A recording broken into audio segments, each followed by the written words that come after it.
What's up guys, Orcus here, and today we have another video. I'm actually recording this right after the Acolyte. I'm probably not going to be releasing this video tonight. I'll probably release this tomorrow in the morning, but I just watched the Acolyte episode 4, and geez, this was really not much better than what we got last week at all. I mean, I guess it was better, but again, like I said, not by much. There isn't really anything to be too pissed off over, except a few things. Actually, there is still things to be pissed off over, and I'm just gonna get to them now. I'm gonna be doing a little breakdown of this episode, but not without having my complaints. So anyway, let's get into it. We start off, I think we start off with May and Chimera, I think that's his name. The two are tracking down the Wookiee Jedi. I think actually the first couple scenes are with the Wookiee Jedi, but we see May and Chimera going to track down this Jedi, Wookiee Jedi.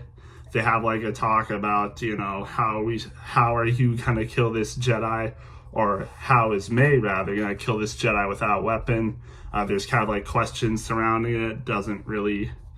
It's not really all that interesting, but it's interesting to see Chimera actually like helping her to this extent. And it also makes me question who Chimera really is, because I don't think he's her master, because I don't think the master would really be helping out their apprentice this much. No, like obviously the master trains their apprentice, but they don't help them out on everything. Like obviously, like they're given big tests, so I don't think the master would be helping her out this much, you know. I think even though it's made it really, I think they tried to make it look like Chimera is the master later in this episode. I don't think he is.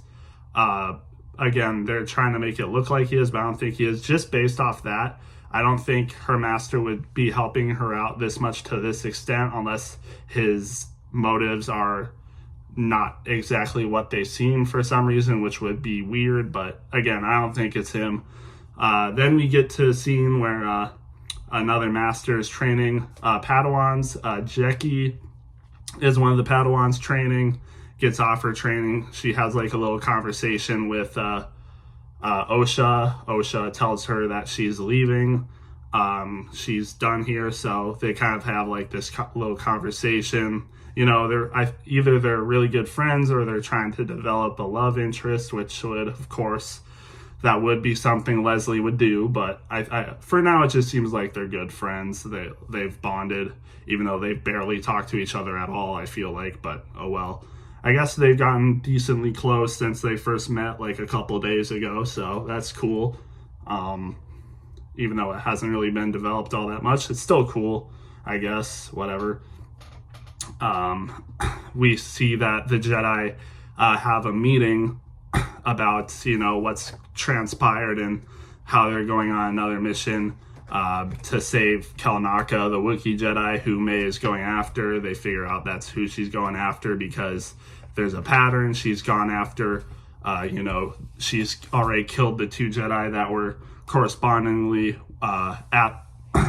at the planet May was on when all that stuff in the last episode transpires, and I guess she's getting revenge on them. So logical explanation would be that she's going after Kelnaka and then Soul, obviously, but you know, it's cool to see that. But I mean, this was a terrible scene also, because the Jedi in this meeting decide like, oh, we have to keep this from the council because our enemies and all this stuff, the Jedi's not going to like this. It's the sister of one of our own that used to be a Jedi that's killing Jedi. Two masters have been murdered. We have to keep this secret from the High Council. It's like, oh my gosh, of course you are. Because how could the Jedi Council know about this, right? Yeah. Perfect, yeah, let's just keep secrets from the Jedi Council that should basically know everything that's transpiring. But yeah, we're going to keep it a secret that two Jedi Masters have been murdered, and there's a freaking rogue Jedi or Acolyte or Sith even on the loose killing Jedi Masters. Yes, that's perfect. Let's just keep all this information away from Master Yoda and, Opal Rancisis and Freaking A. Yeah. Great. What's the Uriel Poof? I'm pretty sure he's on the High Council right now as well. So yeah, let's just keep all this all secret from them. Perfect. Yep. That makes sense. Yeah. And guess what? I just found this out. Like, I didn't even know this until I was watching Star Wars Theory's live stream, and his chat pointed out in the extra credits, there's a Syrian Jedi in this meeting. And guess who that Syrian Jedi Master is? It's Ki-Adi-Mundi. Like, oh my gosh. Like, yes, Ki-Adi-Mundi, who later joins the High Council, apparently keeps this secret from them while he's on the High Council later in his life. Yep, he keeps this secret from them. And at first, I didn't think that was Ki-Adi-Mundi. I thought it was another Syrian Jedi, so I was like, okay, well, this is weird. The Syrians are supposed to be close to extinction. The only Syrians we've seen in canon is Ki-Adi-Mundi and that one youngling Jedi we see in the two-part Ahsoka arc where she's kidnapped in season 3. Those are the only two Syrians we've seen. So I was like, okay, well, that's weird. Aren't Syrians supposed to be close to extinction? How's there another Syrian Jedi right here? And of course, well, my questions were answered. That Syrian Jedi is Ki-Adi-Mundi. Great. It looks nothing like him, but yeah, that's Ki-Adi-Mundi, I guess. A lot younger Ki-Adi-Mundi, because apparently I think this takes place 100 years before the Empire comes to rise. So, man, Ki-Adi-Mundi is, I guess his species age is pretty, I guess they age, you know, because he would have been like probably over 100 years by the time of the Phantom Menace. I think he would be either right around 100 years or over 100 years old by the Phantom Menace. So, wow, man has seen some stuff. And yeah, I guess he keeps this whole Sith Acolyte that's killing Jedi a secret from the High Council, because they never hear about this apparently. And Ki-Adi-Mundi utters the lines in the Phantom Menace, the Sith have been extinct for a millennium. So yeah, that's cool. Yeah, I guess he just keeps that secret from them. And I guess every other Jedi we see does.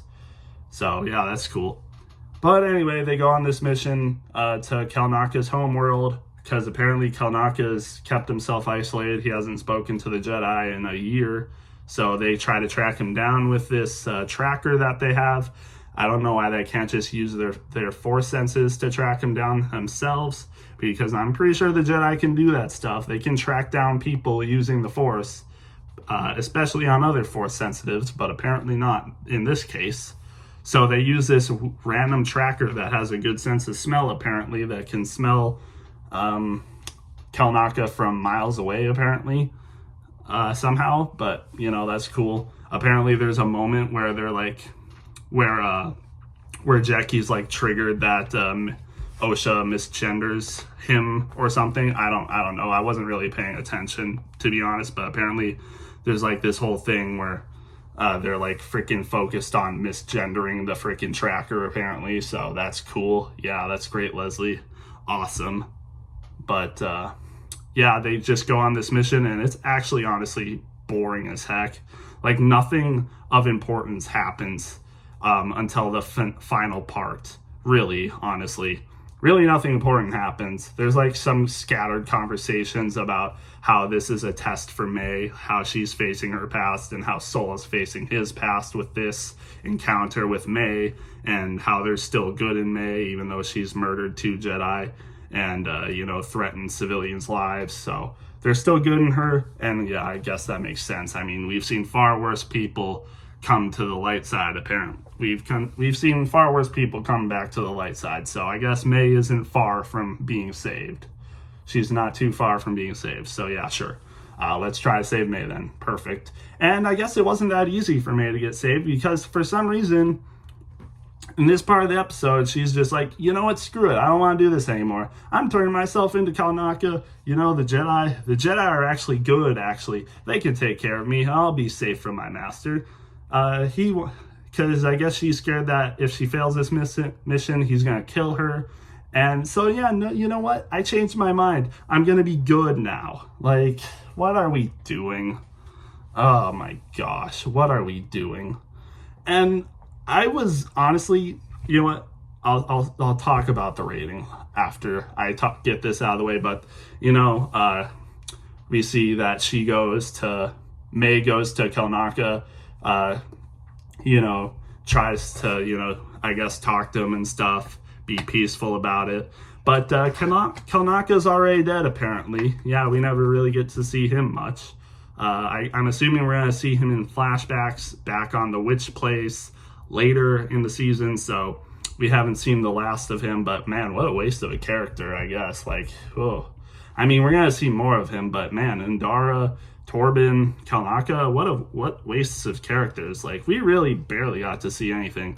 Indara's the least offensive in my opinion, but now we just see Kalnaka just killed off screen now. Master Torben kills himself for so far no reason at all for what we've seen. So yeah, that's great. Cool portrayals of Jedi. Yeah, that's great. Kalnaka dies off screen, assuming from the Master, who we see floating like freaking Count Dooku from the 2D Clone Wars, going towards Osha. I mean, I gotta admit, I think the scene was decently cool. Obviously, I mean, it's a cool dark side Force user. Of course, it's gonna be kind of cool, but it's also stupid. Like, making him like freaking float like a ghost in live action towards Osha is weird as heck. I'm not gonna lie. Like, I could understand if that was like Darth Nihilus or something, but it just looks weird. But I guess, I mean, the guy does look, he does look kind of menacing, but he just looks stupid, honestly. It looks stupid, but cool is what I'll prescribe it as. We see the ending scene. He freaking flicks Osha away with the Force. The Jedi charge him. He uses a Force push. They all go flying, and that's the end of the episode. So yeah, that's cool. That definitely got me on the edge of my seat there. Oh, I'm so excited for the next episode. I'm sorry if I'm being so negative. I didn't want to be this negative, honestly, but man, I can't with this show. I can't with this show, man. I was gonna give this show like a C, but then I just went back on everything I watched, and everything like seemingly resets itself. First off, the Jedi, again, like I said, don't tell the Jedi Council about this. They don't tell Yoda about any of this because, it would cause fear-mongering and all that jazz. Like, yeah, okay, sure. Let's just lie and keep secrets from the Jedi Council that should know everything. But this small sect of Jedi just get to go on this secret mission that the Jedi Council will never hear about. Ki-Adi-Mundi's freaking one of them, and I guess he never tells the Jedi Council about this, or else there'd be alarms raising. And apparently, like, none of the Jedi on this mission can tell the Jedi Council about this either. No one can ever find out about this. No one can ever find out that there's now this freaking Sith Master that can Force push 10 Jedi away, and they just can't tell anyone about this. Yeah, that's great. Oh, but no, the Sith have been extinct for a millennium. Yeah, sure. Okay. Yeah. For sure. Again, I'm sorry that I'm so negative, but this episode, man, I can't. First, it was the last episode. Now it's this episode. I mean, I was going to be like, okay, this was just a meh episode. It's like a C or a C minus. But no, I went back on like all the stupid things that happened in this episode. And I'm like, okay, this was bad. Honestly, it's either a D tier or an F tier episode. It's around like a 5 out of 10, that's for sure. 5 out of 10, honestly. And I'm only giving it that because I think there were some things that were like, actually cool Star Wars stuff, like the Padawan training scene, stuff about, they're still good in May, like, of course, Star Wars themes, but they're just ripping it off. Like, this isn't Star Wars. Don't get me wrong. This is not Star Wars. It's a wolf in sheep's clothing of Star Wars. It has the name Star Wars, but it's not Star Wars. It's just something pretending to be Star Wars. Like, no. I'm sorry. If you like the show, that's good for you. But man, this is not for me. This is not what I think George Lucas Star Wars is. This isn't George Lucas Star Wars. If you think George sat down and watches this show and is like, oh yeah, this is my kind of Star Wars, you're wrong. I'm sorry. It's not good. But anyways, that's my rant about this episode. I kind of did more of a breakdown about this episode than I did the last episode because I was just PO'd about that episode. I'm still PO'd about this episode, but at least I can give it a breakdown. So, whatever. That's just what I think about this episode. This show is a lost cause. Like I said, I think I've lost hope for Star Wars. Not even Dave Filoni can save Star Wars anymore. I'll try to be less negative. Hopefully I am less negative about the rest of this show and Star Wars projects coming up, but I don't know. If you don't like the negativity, you don't have to watch, honestly. You can watch all my other, you cannot watch all my other shows, because I was pretty positive about the Bad Batch. I've been pretty positive about the Clone Wars videos I've been making. So yeah, if you don't like negativity, I'm sorry. Don't watch these videos then. But you can watch all my other videos. Even if you're interested in NASCAR, I've been pretty positive about NASCAR lately. So yeah. But anyways, I'll see you guys in the next episode. Peace.